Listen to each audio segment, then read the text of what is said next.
Hello everyone, my name is Ki and welcome to this episode of Metamorphoses.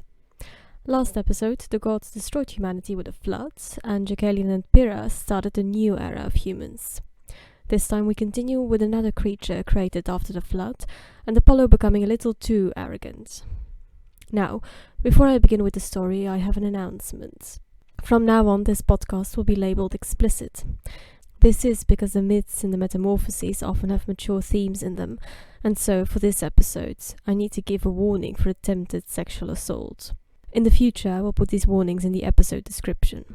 Secondly, I like swearing now and then, and if I need to up the rating for the content, then I'll make use of that by also saying fuck every now and then.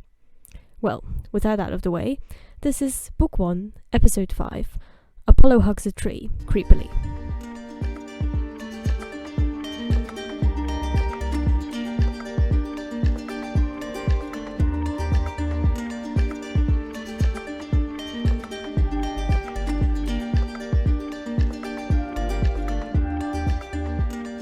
Deucalion and Pyrrha have just recreated the human race out of stones. But if you remember, the flood killed a lot of other creatures too. So Mother Earth decides to create new animals.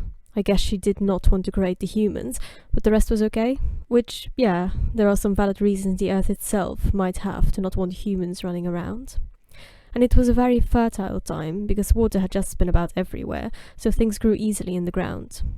The Earth made some animals, like the ones that had been there before, and some new ones. And for some reason, who knows why, she decided that it was a great idea to create a huge snake. Because when I am rebuilding the world, I often think, you know what could be a good idea? A giant fucking snake. I mean, it's mentioned that this was not a plan, but come on.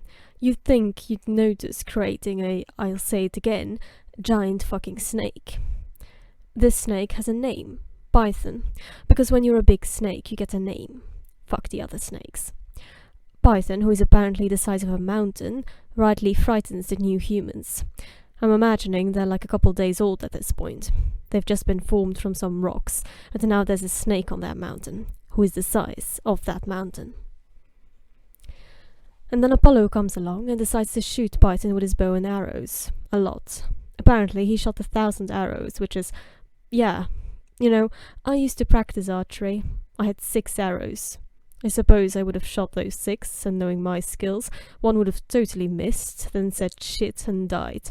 A heroic end, or something. But Apollo is a god and has 1,000 arrows, and I suppose he never misses. So Python's dead, and Apollo decides the world must know of his feat, because he names at least 3 things after the dead snake. First, Apollo is now sometimes called Apollo Pythios, Pythian Apollo. Then he names his priestess in Delphi, Pythia, which is where we were, if you can remember. By killing Python, Apollo is now patron of Delphi and its oracle. And then he installs games in Delphi, the Pythian Games. It's like the Olympics, but in another place. The Greeks and Romans had a lot of games, actually. People who won these Pythian Games, which held different forms of wrestling and running and equestrian races, and also poetry, music and dance competitions, which strangely Ovid doesn't mention. You'd expect him, as a poet himself, to mention them.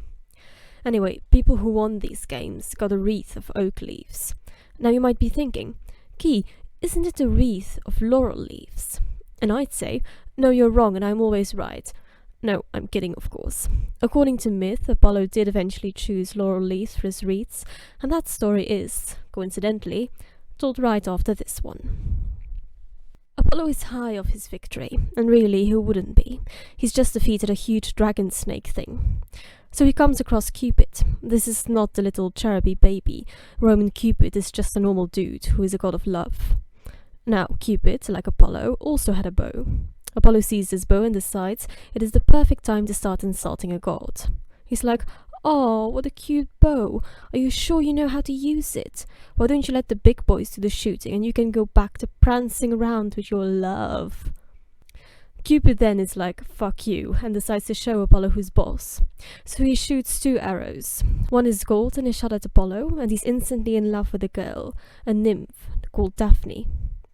The second arrow is shot at Daphne. This one is made of lead and makes Daphne absolutely hate Apollo. Daphne herself was a follower of Diana, Apollo's twin sister, or maybe she became one after getting shot with the hate arrow, it's uncertain. She likes running in the woods, hunting, and above all, she had decided not to marry anyone and to remain a virgin. Well, she had decided that, but she still needed permission from her father, a river god named Peneus. Because ancient times were shitty for women. Anyway, her father agreed and Daphne lived her life. Now we have a problem, of course. Daphne hates Apollo and Apollo is hopelessly in love. He dreams of Daphne and there's a slightly uncomfortable description of the parts of Daphne's appearance he likes, because of course that's all she is. Daphne sees that Apollo is being a creep and gets the fuck out of there. A smart move for any woman in mythology. Then Apollo decides the best course of action for making this girl fall in love with him, too, is not to politely ask her on a date, or, I don't know, talk to her. No, he decides to chase after her, which, great. He's at least somewhat aware, because he compares her to a deer fleeing from a lion, and a sheep from a wolf, so at least he sees that he's a creepy predator. But then it goes downhill again, and he says that Daphne shouldn't fear him, because he's hunting out of love. God. And then poor Daphne gets scratched by some thorns while running, and Apollo tries to convince her to slow down, because then he will also slow down. Yeah, right. When that doesn't work, Apollo decides to play the "don't you know who I am" card, because he's not just a human who lives in these mountains, he's Apollo, son of Jupiter. And it's much better to be assaulted by a god than by a normal human. Yeah, sure, ask that to just about any woman Jupiter rapes. Apollo then tries to impress the girl he's chasing through a forest or something by listing the things he's the god of: prophecy, music and poetry, archery, and medicine. Then a creepy passage in which Apollo thinks Daphne looks even more beautiful when she's running away from him, which I'm not getting into, and then they both run faster. Eventually it becomes clear that Apollo is faster, probably because he's a god and he keeps almost grabbing Daphne. And after some more creepy lines concerning her feeling his breath against her shoulders, fucking ugh, Daphne is exhausted and calls upon her father, Peneus. Daphne asks to be freed from her body because she's too pretty. This completely misses the point of the entire story so far. Apollo is not in love with her because she's beautiful, it's because he got shot by Cupid. Anyway, Daphne's father hears her request and decides to turn her into a fucking tree. This does not help the infatuation of Apollo, and he still loves Daphne as a tree. He embraces and kisses the tree, so I guess Daphne's wish was not fulfilled, and she's still kind of alive in the tree because the Daphne tree bends away from Apollo's touch. Apollo then thinks to himself, well, I can't have the girl, so I'll have the tree. That kind of sounds like he has sex with the tree now that I think about it. Don't worry, he doesn't. He just decides that he will use the twigs and leaves of Daphne's tree, the laurel tree, as reeds. Then Ovid does a quick flash forward to contemporary Rome, where laurel wreaths are used by Roman victors in triumphal parades, and there's apparently also a laurel tree near Augustus' house. And so, because Apollo is forever a youth, the leaves on the laurel tree do not go away in winter, but stay green all year long. And for some reason Daphne as a laurel tree agrees to all this, which honestly, I'm sure that was just the wind making the branches move. Peneus, Daphne's father who just turned her into a tree, is a river god, and this river, also called Peneus, streams through the Vale of Tempe, somewhere in Thessaly, near the north of Greece.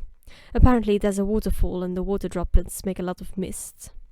This was the domain of Daphne's father, and all the nymphs and smaller rivers in the area were under his jurisdiction. Different other streams throughout the land now went to Peneus to console him about the loss of his daughter, or to congratulate him that his daughter became such an important symbol. A couple of rivers are mentioned, but that's not incredibly important. What's important is that one river is not present. And the reason for this will be told next episode.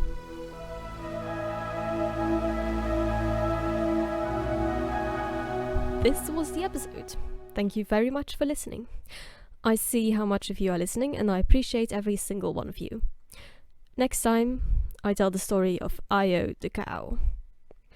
As always, you can contact me via email, that's metamorphoses.key@gmail.com, and come hang out with me on Twitter, that's @metamorphosesgay. Until next time, bye!